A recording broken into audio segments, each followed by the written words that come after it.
From the moment I saw the gameplay reveal trailer for this game, I was hooked. The graphics were spectacular and the combat looked fun and powerful. It kind of reminded me of the new God of War combat. It looks smooth, strong, and fairly simple. And now that I'm looking at it, it's exactly the same as God of War's combat. And even though I never really liked the new God of War game, the combat was something I wanted to see in a different setting. Just like every game these days, there's always at least one person ready to overanalyze every little detail in this trailer and the future leaks to come. So, not wanting to spoil anything about the game and keep the details to a minimum, I sheltered myself from these types of videos, which was an absolutely horrible mistake on my part, and I will never forgive myself for it. Looking back on it, I should have at least watched these two videos before purchasing the game, but I guess we'll talk about that later. I knew that I made a colossal mistake when I launched the game for the first time, and my buddy was telling me about the DLC that they already have planned for some time next year. That's when it hit me, guys. That's when I knew that I got scammed. The gaming industry made a breakthrough with the release of the PS3 and the Xbox 360. Games were able to be patched, updated, and expanded upon even after release. Thus, the infamous downloadable content was born. Everyone here knows what DLC is, right? It's an expensive excuse to release an incomplete game and then dribble out content that you already had created and call it new, and then charge people 15, 20, 30 bucks for it. Yeah, that DLC.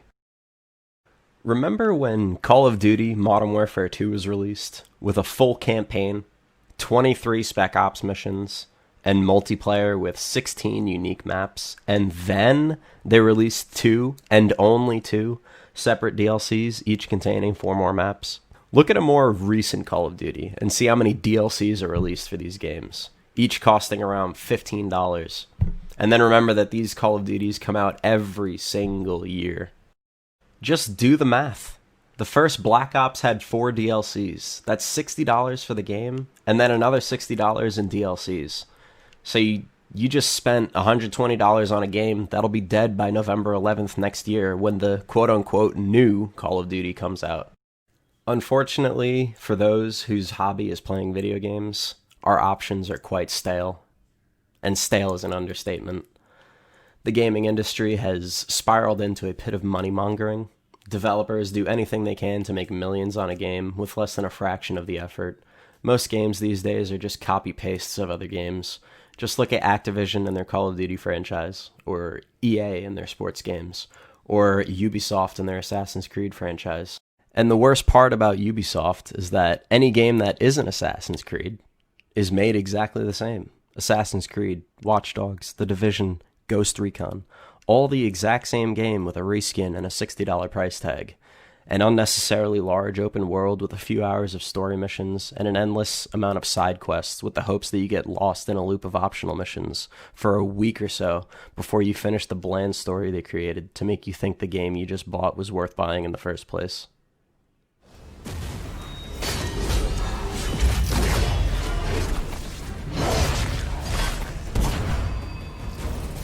Damn, did you guys see that execution? That was pretty sick, huh? GODFALL having news about DLC before the game was even released screams at the top of its lungs robbery. Unfortunately for me, I didn't hear about this news until I had already bought the game. Right then and there, I knew the game was doomed from the start. Any game with DLC announced before the game is even available to the public is a game that is incomplete. It's straight up lacking in content and very clearly a cash grab. But aside from all that, even though I knew I was already robbed, I was determined to get my money's worth, something that in the end never even happened. The game is a graphics hype with an RNG loot system to ensure that you never truly finish the game. All you need to make a successful game these days is to make the graphics mesmerizing, add an RNG loot system with some item rarities, and maybe color code them with, I don't know, let's use white, green, blue, purple, and orange. And then Just release new content as DLC over the months to come. No, guys, we are not talking about Destiny, even though it is getting pretty hard to differentiate between the two. I mean, look, even the loot is pretty much the same shape. At least Destiny's is pretty to look at, though. Speaking of Destiny, I should have just bought the new Destiny 2 DLC. At least that would have cost me less money. But then again, the only content worth playing in Destiny 2 is the raid. And I can't play the raid unless I have 5 friends to play with me. And in that department, I'm short about 5 friends. But hey, at least I can play Godfall alone. But everything comes at a price, and in this case, my will to live. The more I played this game, the more I regretted my decision to ever buy it in the first place. The story is short, dry, and unenticing. I had no emotional connection to either of the only 2 characters you meet, Seventh Sanctum and Xenon Earthminder. And on top of that, the voice acting is a joke. I had better voice acting from Hollow Knight. By the time you beat the first major boss of the game, Zamora the Farseeing, you've exhausted all the content the game has to offer. The story missions are all the same. You run to the boss past many enemies. Half the time you don't even fight any of the enemies, you just run straight to the boss. You complete some small objectives along the way, and then you kill the boss in a matter of seconds. Running to the boss usually takes longer than the boss fight itself. Repeat this process for all 3 realms, defeating 4 major bosses and a number of smaller bosses along the way, until you reach the final boss. The lack of content in this game is insulting. There was more content in Remnant from the Ashes, and I've never seen a worse offender of copy-paste in a game than that. But at least the bosses in Remnant were fun and unique, like a Dark Souls game. By the time you beat the story, if you can even call it that at this point, you unlock Dreamstones. Ooh, Dreamstones. Godfall's infinite content loop starts here. You refight all the bosses in the game, except they're a higher level. The only plus side to it all is that you don't have to listen to a garbage story along the way. So basically it's just Destiny Strikes playlist. They start off at level 30, and once you complete a Dreamstone, you unlock the next one at a higher level. Repeat this process over and over, pretty much replaying the whole story. But like I said, without the actual boring story to sit through. I actually would have been happier if the game was literally just Dreamstones. At least then I wouldn't have wasted 8 hours of my life running back and forth between Sanctum and Xenon, listening to the most useless dialogue with some of the worst voice acting I've ever heard. Orin, I want you to know I've enjoyed our adventure together. There's comfort in purpose. I meant, if we didn't have this crisis, I would still be locked away in that temple. You set me free, Orin. Thank you. You reach level 50, which is the max level, and you acquire level 50 gear through the Dreamstones. You finish the game. Now you need to wait for the DLC. The only content left in the game for you is to continue playing the Dreamstones at a higher level than 50. They go up to 52, 54. I didn't bother going past that, but I'm sure it just keeps going up. And then what? You beat these things, and what happens? You don't get better gear because the max level is 50. The only gear that you get from these level 52, 54 Dreamstones is level 50 gear.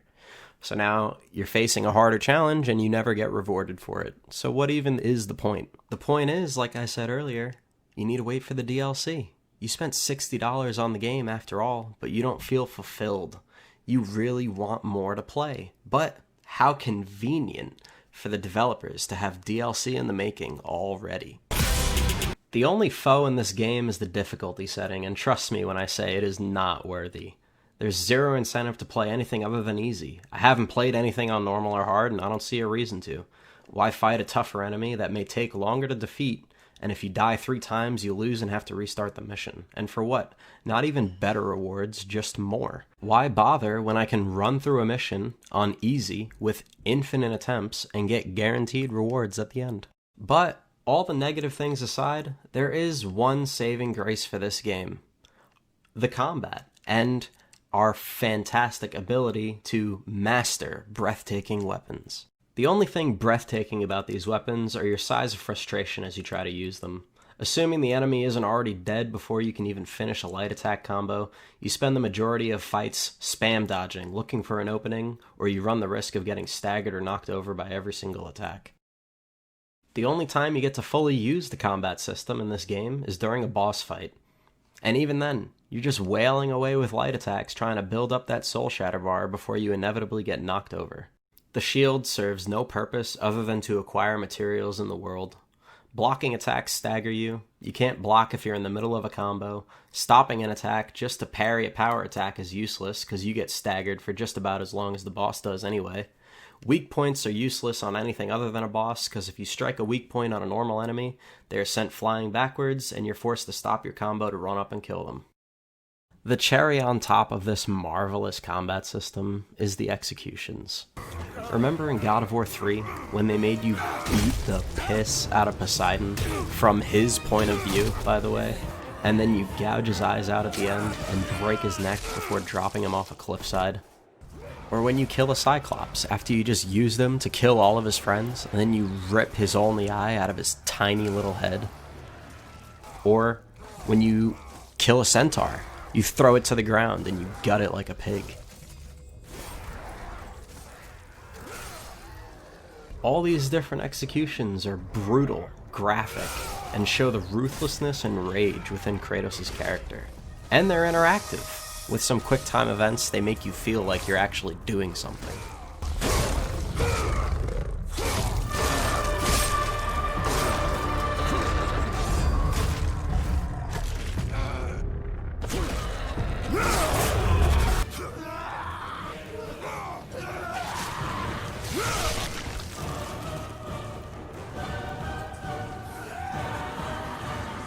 What did we get in Godfall?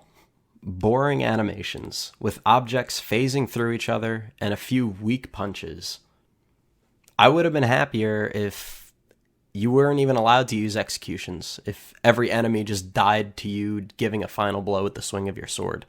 That would have at least felt smoother, cooler. Like, what even is this? What did I just watch? That was an execution on one of the most important bosses in the game. Like, how does that even make sense? If you're going to force us to use executions, at least make them look good. But the worst part of everything is the fact that these executions are forced on every single boss in the game because, you know, it gives a feeling of climax, you know what I mean? Because you wouldn't want the end of the game to be anticlimactic, now would you?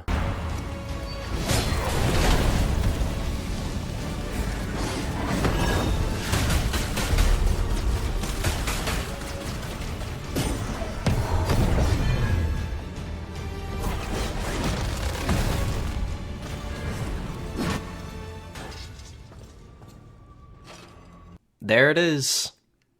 Of all the bosses in the game, the one that is closest to being a literal god is the one that dies to a frisbee throw to the face. If that isn't the definition of anticlimactic, I don't know what is. Why is this boss the only one that doesn't need an execution? How stupid is that? You are a monster. You've done nothing but fight and destroy. This is the world we live in, Orin. As you wish, brother.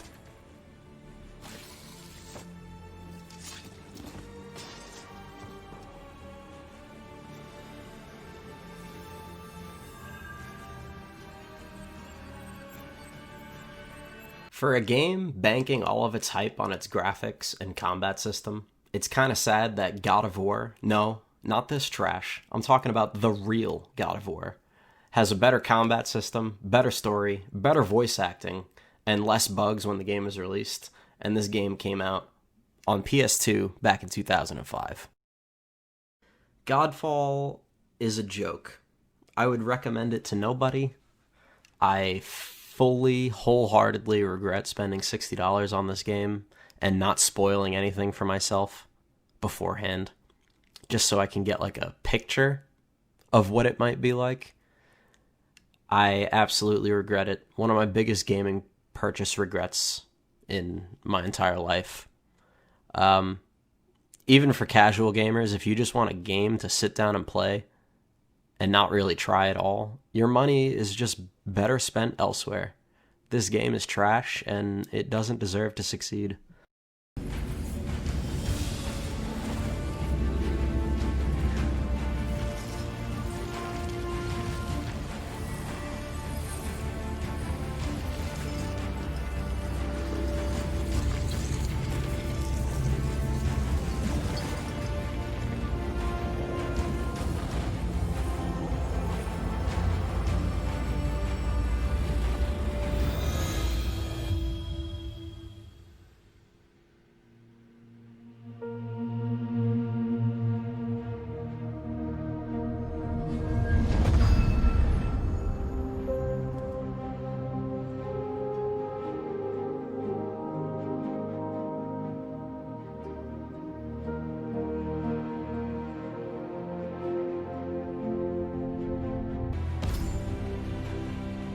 Also, you can't play the game without internet.